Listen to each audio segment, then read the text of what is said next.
Hello everyone. आज की class में building material and constructions topic है हमारा क्या सीमेंट। तो टॉपिक हमारा क्या है सीमेंट, और सीमेंट में हम क्या डिस्कस करने वाले हैं, प्रॉपर्टीज ऑफ सीमेंट हमारा कंप्लीट हो गया है। और आज की क्लास में हम यहाँ पे मैन्युफैक्चरिंग के बारे में डिस्कस करेंगे कि सीमेंट की कैसे मैन्युफैक्चरिंग की जाती है। जैसे कि हमने प्रीवियस क्लास में डिस्कस किए थे कि कितनी प्रोसेस होती है एंड कौन सी मिल में ये प्रोसेस डन होती है। तो हम रिविजन करेंगे एंड देन उसके बाद हम यहाँ पे कुछ इंपॉर्टेंट पैरामीटर्स के बारे में बात करेंगे एंड जो भी प्रोसेस उसमें डिफरेंस के बारे में डिस्कस करेंगे। तो हम रिवीजन कर लेते हैं कि हमने प्रीवियस क्लास में क्या पढ़े थे सीमेंट। तो प्रीवियस क्लास में हमने क्या देखे थे, यहाँ पे मैन्युफैक्चरिंग प्रोसेस के बारे में डिस्कस किए थे, क्योंकि बहुत इंपॉर्टेंट है और एग्जाम में पूछी जाती है। Manufacturing process of cement. अगर हम यहाँ पे इसके मैन्युफैक्चरिंग के लिए बात करें तो सीमेंट की मैन्युफैक्चरिंग जनरली 3 टाइप से की जाती है। तो फर्स्ट हम बात करें तो फर्स्ट क्या आ जाएगा यहाँ पे, mixing of ingredient, mixing of raw material, raw material. Next हम बात करने वाले हैं burning of raw material, mixing, burning and grinding of raw material. तो ये 3 प्रोसेस होती है, मिक्सिंग, वर्निंग एंड ग्राइंडिंग। अगर हम यहाँ पे मिक्सिंग ऑफ रो मटेरियल के लिए बात करेंगे तो is done in the tube mill, ये ट्यूब मिल और किस में डन होती है, वॉश मिल में। ट्यूब मिल एंड वॉश मिल में क्या होती है, डन होती है। Next burning of raw material के लिए बात करें तो ये रोटरी किल में डन होती है, रोटरी किल में क्या होती है, डन होती है। नेक्स्ट अगर हम बात करें ग्राइंडिंग ऑफ रो मटेरियल तो ये किस में डन होती है, बॉल मिल में डन होती है। ठीक, तो ये हमने मैन्युफैक्चरिंग प्रोसेस के बारे में डिस्कस किए थे एंड देन इसके बाद हमने क्या देखा था, यहाँ पे जो रो मटेरियल्स है इसको 2 पार्ट में डिवाइडेड किए थे। Raw materials are divided in the 2 part. First is the argillaceous and second हमने क्या डिस्कस किए थे, कैलकीरियस। तो आर्गिलीशियस में क्या जाएगा, क्ले डोमिनेटिंग एंड कैलकीरियस में क्या जाएगा, लाइम डोमिनेटिंग।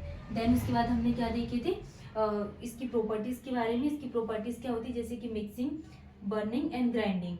इसमें जो वाटर ऐड किया जाता है 10 to 14% फॉर ड्राई प्रोसेस के लिए एंड जो 40% वाटर ऐड किया जाता है ये वेट प्रोसेस के लिए। ठीक, नेक्स्ट हमने फिर यहाँ पे वेट प्रोसेस के फ्लो चार्ट के बारे में डिस्कस किए थे, जिसमें हमने फर्स्ट यहाँ पे कैलकीरियस कंपाउंड एंड सेकंड हमने क्या देखे थे, कैलकीरियस, और कैलकीरियस के बाद आर्गिलीशियस। तो कैलकीरियस में जो भी crushed and store in hopper, और इसको crushed and store in 5 to 10% of water and then mix in correct proportion. और ट्यूब मिल में इसको स्टोर किया जाता है एंड जो रिमेनिंग वाटर रहता है टू मेक स्लरी एंड जो इंटीमेट कॉन्टैक्ट रहता है between the raw material. And then उसके बाद हमने यहाँ पे रोटरी किल्न फॉर बर्निंग, ये प्रोसेस हमने स्टार्ट किए थे। और फिर cooling down of clinkers and then उसके बाद जिप्सम को ऐड करते हैं। जिप्सम को ऐड करने के बाद क्या, ग्राइंडिंग ऑपरेशन, और ग्राइंड होने के बाद इसको क्या करते हैं, पैकिंग के लिए। तो ये सारी प्रोसेस हमने प्रीवियस क्लास में डिस्कस किए थे। अब आज की क्लास में हम यहाँ पे कुछ इंपॉर्टेंट पैरामीटर्स के लिए बात करेंगे। नेक्स्ट हम यहाँ पे कुछ इंपॉर्टेंट पॉइंट्स के लिए बात करेंगे, इंपॉर्टेंट पॉइंट जो आपको ध्यान रखना है।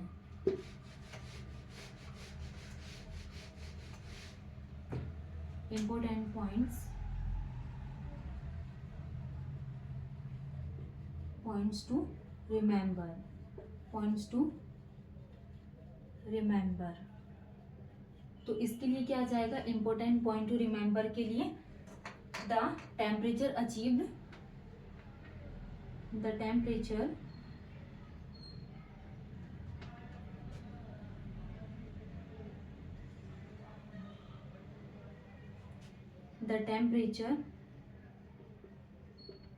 achieved in burning process। Next हम बात करने वाले हैं the temperature achieved in burning process leads to formation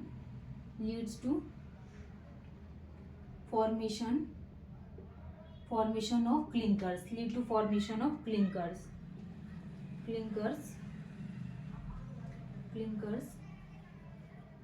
referred as. तो जैसे कि यहाँ पे क्लिंकर्स के लिए रेफर करा, तो इसको क्या बोला जाएंगे, क्या बोला जाता है, clinkering temperature, clinkering temperature, this is referred as clinkering temperature. तो ये हम इंपॉर्टेंट पॉइंट्स के लिए बात करें जो आपको ध्यान रखना है कि the temperature achieved in burning process lead to formation of clinkers and referred as clinkering temperature. Next हम बात करने वाले हैं the cooling of clinkers, the cooling of clinkers। जो cooling of clinkers है is done in the cooling of clinkers such that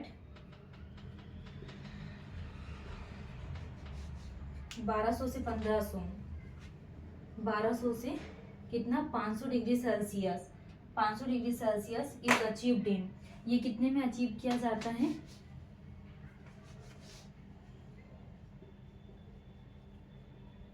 is achieved in 15 minute.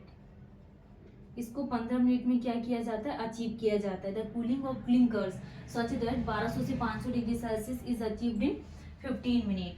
Next हम बात करने वाले हैं further 500 degree Celsius,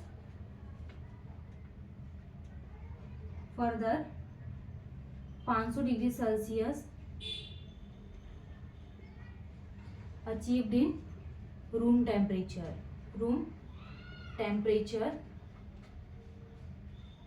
another referred as 15 minute, 15 minutes. ठीक है, next हम बात करने वाले हैं किसके लिए कि जैसे कि 2 to 3% of gypsum is added,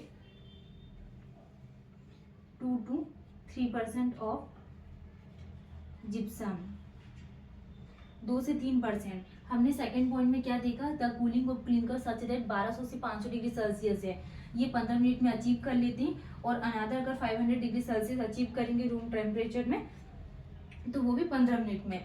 2 से 3% of gypsum is added, 2 to 3% of gypsum is added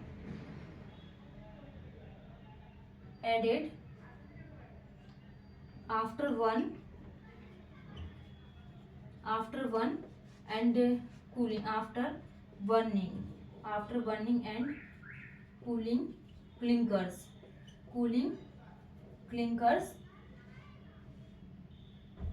and before grinding to cement, and before grinding of cement, ठीक है, ये हमने डिस्कस किए थे। नेक्स्ट जिप्सम क्या इम्पार्ट करता है, gypsum also slow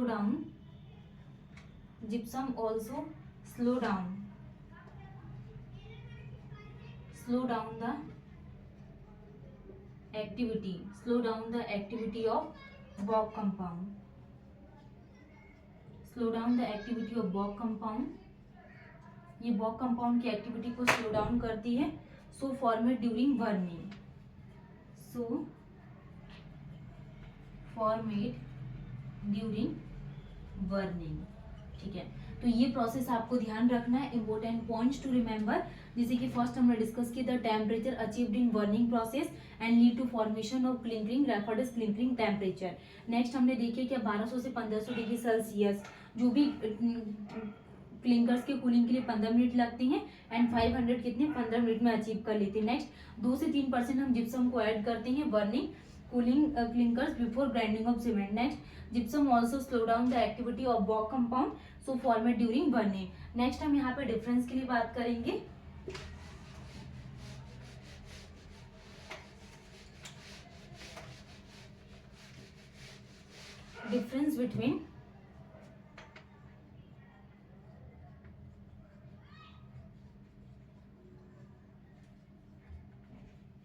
difference between wet process and dry process. Wet process और ड्राई प्रोसेस में हम डिफरेंस के लिए बात करेंगे। तो first is the wet process,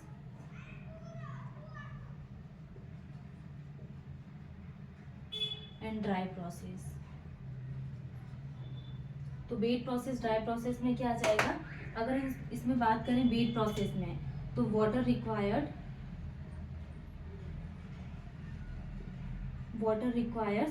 कितना, वाटर रिक्वायर्ड इज अबाउट, कितना वाटर रिक्वायर्ड रहता है वेट प्रोसेस में, 40%। Water required is about 40%। And dry process में वाटर रिक्वायर्स अबाउट, इसमें कितना 10 to 14%, 10 to 14%। नेक्स्ट हम बात करने वाले हैं इसमें बर्निंग टेम्परेचर। बर्निंग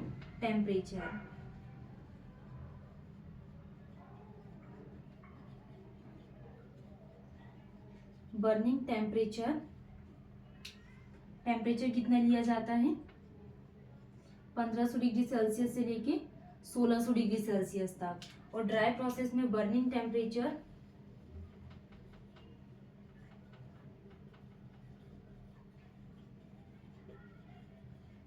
इसमें टेम्परेचर कितना लिया जाता है, 1400 डिग्री सेल्सियस से लेके 1500 डिग्री सेल्सियस तक बर्निंग टेम्परेचर लेती है। नेक्स्ट हम बात करने वाले हैं, हमने वाटर रिक्वायर्ड के बारे में बात कर ली है टेम्परेचर्स के लिए कि कितना टेम्परेचर लेती हैं। नेक्स्ट हम देखेंगे इसमें burning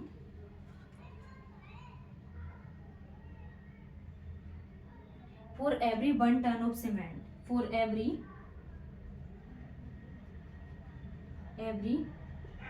1 ton of cement, 1 ton of cement produce 300 kg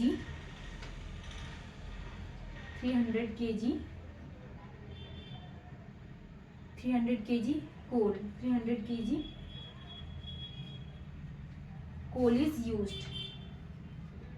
is used।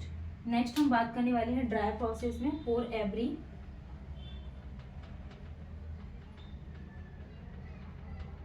1 ton of cement, 1 ton of cement produce 100 kg coal, 100 kg coal is used। Next, kiln operation cost is high।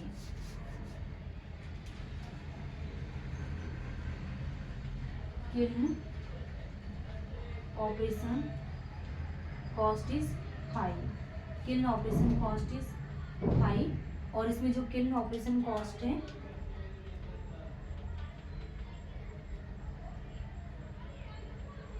kiln operation cost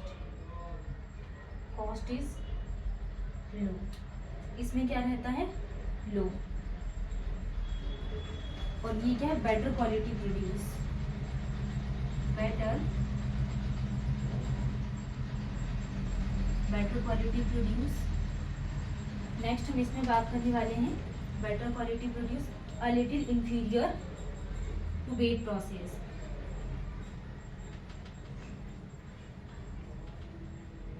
inferior to bake process, obsolete nowadays,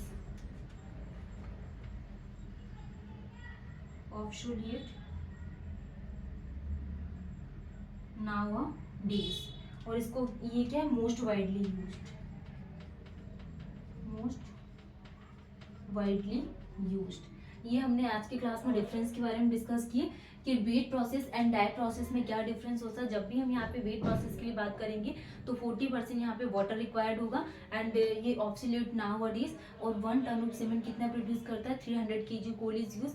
and इसमें जो kiln operation cost रहेगी वो high है और burning temperature 1500 से 1600 temperature पूछा जाता है एग्जाम में। और ड्राई प्रोसेस में वाटर रिक्वायर्ड है 10 to 14% एंड जो बर्निंग टेम्परेचर है वो 1400 से 1500। For every 1 ton of cement कितना प्रोड्यूस करता है, 100 kg coal is use. And जो kiln operation cost is low, a little inferior about to wet process. And जो ड्राई प्रोसेस है ये बहुत ज़्यादा वाइडली यूज होती है नाउअडेज। तो हमने आज की क्लास में difference between wet process and dry process और इसके वेट प्रोसेस के फ्लो चार्ट्स के बारे में डिस्कस किए थे। नेक्स्ट क्लास में हम न्यू टॉपिक स्टार्ट करेंगे।